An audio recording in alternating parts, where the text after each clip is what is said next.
Hello, it's me, Avenel. So anyway, and if Madonna calls again and is like, I want my gloves back, you can just tell her, girl, I will give them back when I'm ready. Anyway, so this is a processing video. I'm in the process of processing. So it's like not fully processed, but I'm going to make it anyway. And I'm going to hopefully make a point at some point in the process. So, trying to stay lighthearted because I hate it when I get all choked up and teary-eyed and all that jazz. Anyways, so I'm going to process before your very eyes. I don't know why your eyes are very, but apparently they are. Anyway, those are a little loud and clacky, so I'm going to take it off. But so I've been thinking about effort, right? The try hard, do it, grit your teeth, you got this kind of thing, right? And how there's kind of this preconceived notion, right, that everybody has that same amount in them of be able to like push through, press through, try hard, and just do it, you know. And some of us don't have that same amount. I mean, and I'll be real, I don't know, like maybe we technically do, but we're like using it on things like holding back the impulse to like, you know, bite somebody. But like it makes it so that it's just not, you can't assume that because you can power through, everybody can. That's not fair. That's not right. And what happens is because there are a good portion of people who are able to power through and press through, like it changes the game for people who know that they really can't. And some of us can go for a little while before we burn out, but we never actually like make the goalpost. And so then it's like even worse because when people, so I'm gonna back way up and stuff. So when I was younger, like I've had problems my whole life, but it's not apparent. It's not something that's really always very observable, um, because it's, I've learned to like, I've been embarrassed enough in life to just kind of like try and not stand out. But I mean, except for when I'm here and on YouTube and wearing crazy clothes, like. Anyways, Avenel. So I would say things and I would recognize things in myself like, hey, I can't do this thing. I don't like that thing. That's something I don't understand. And I didn't always have the ability to verbalize it well. Sometimes it came out as I don't like it. I don't want to.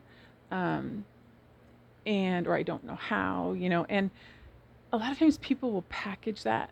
They'll take what you said and they'll say, nope, that's not true. And they will put a layer around it and say, you just have to try hard, or you just have to think positively, or stop being so negative, that kind of stuff. Or, and this happens everywhere, family, teachers, like community groups, friends, everything. It happens, workplaces, definitely. Maybe not when I was little because, I wasn't working yet. But what happens is because of the way that my brain works, and I notice inconsistencies that other people don't notice, because for me, it's very confusing. People are very confusing because people say things and then they do something different and the data doesn't compute. And people will do things and they go, yeah, I just did this thing and it works out. And then I try and do the same thing and something is just different about it and it doesn't work out. And if people are involved in the process, like people I'm working with or something, I oftentimes don't understand what went wrong. If it's just a physical, tangible thing that goes wrong, usually I can troubleshoot it. But I can't troubleshoot people because people aren't always honest about their data. Anyways, I'm going to get off topic in a place I don't know how to explain. But when I was younger and I'm starting to understand the world, or trying to, and people keep saying that to me, then I believe them, not me. Because I go, oh, okay, well, they must know something I don't. I must need to try hard. I must need to just do this thing. I must need to, and so then I would do it at the expense of my own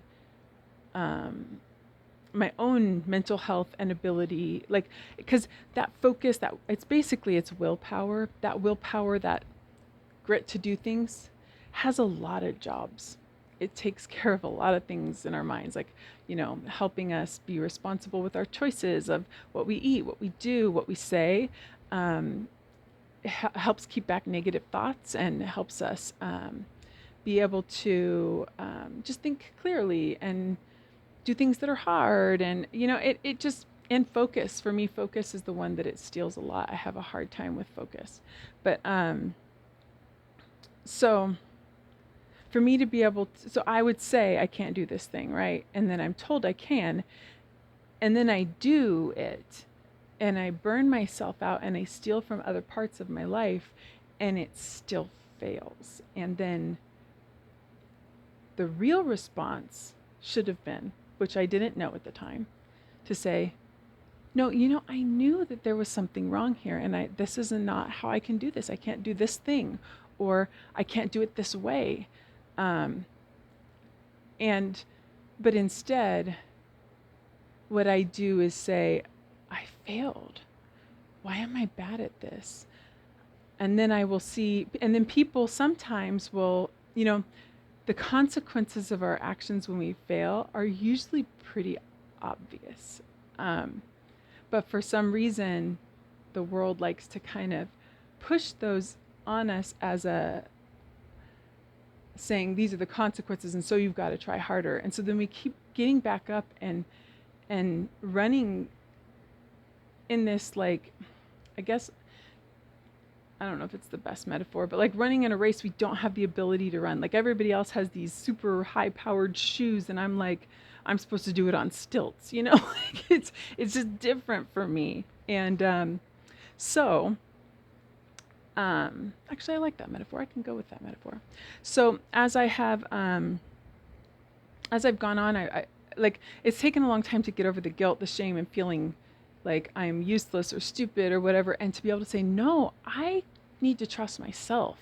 I'm the only one who knows the crazy land that lives inside here. It's not really all that crazy, but it is unique, and it's my world.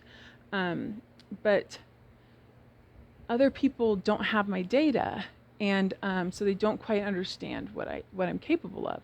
But what I've learned is that there is another option, because I'm not saying that people who have, like, whatever should just be excused from having to do hard things. That's not what I'm saying at all.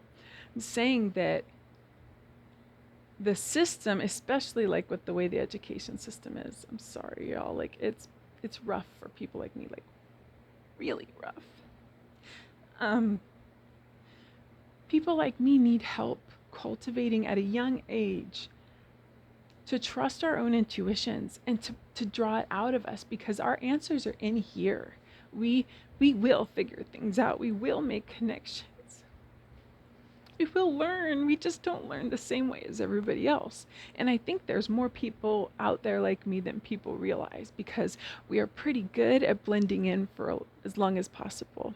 But I think that what I have to do is learn how to say, okay, I can't do this thing. And that's not bad. That's not wrong. And there's nothing like, no, we've got to figure it out because this is the goalpost.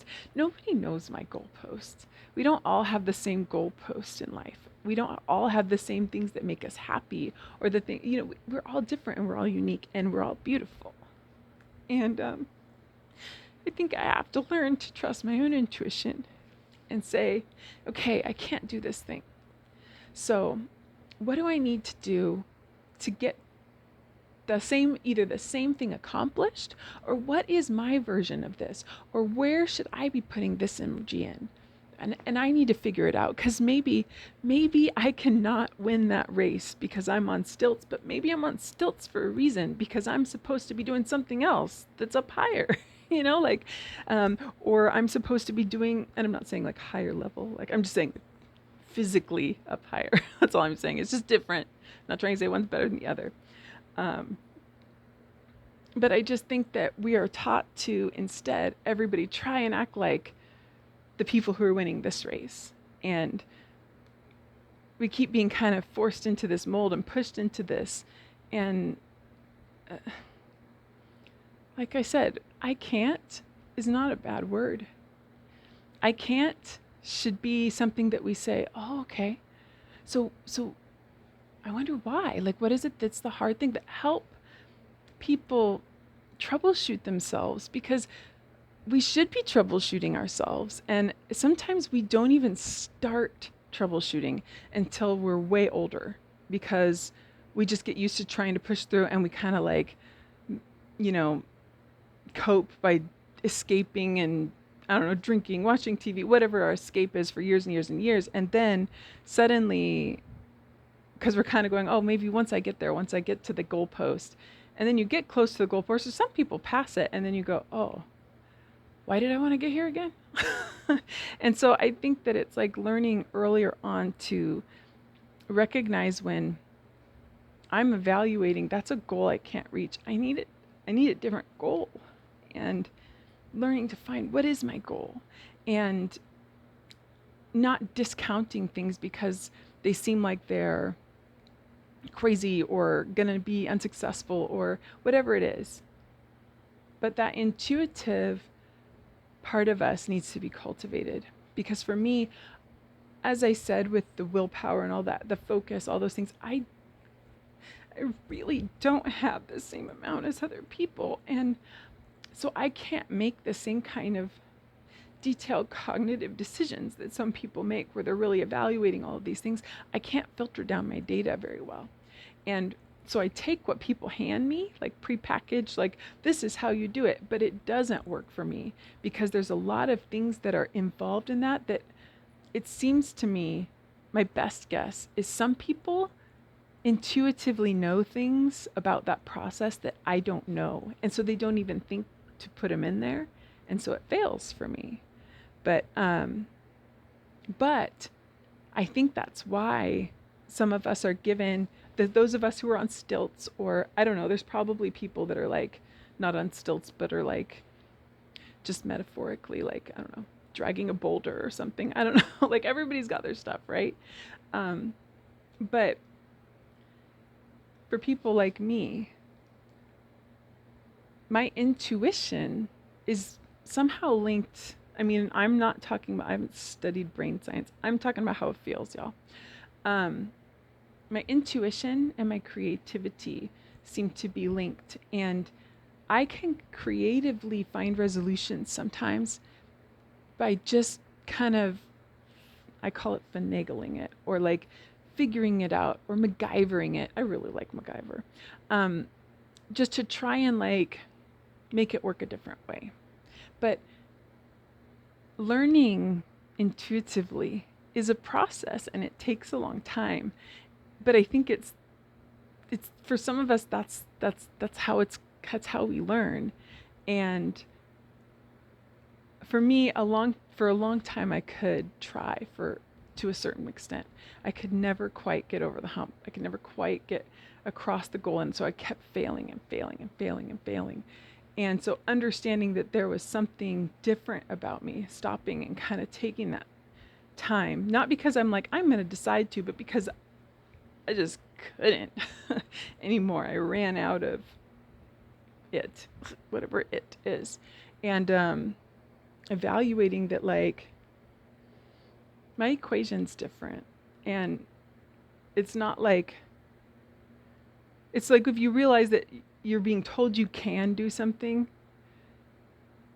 by the world, by whatever, your whole life, that you actually can't, that's like extremely disillusioning to feel like this whole time I've been running in this rat maze and I didn't actually even have a shot. And I've been feeling like a failure and screw up and trying to, like, and it wasn't, it was rigged, and so I'm not trying to like be blamey of the world or this or that or whoever. I'm just saying that this is kind of the process I'm going through right now, understanding that, yeah, I think I've said enough and I'm starting to do the circles. And so I'm going to like circle myself on back. And that's it for now. Boom. process that because I'm processing this. Actually, no, I don't know if I'll process this, like process. Anyway, enough, Avenel.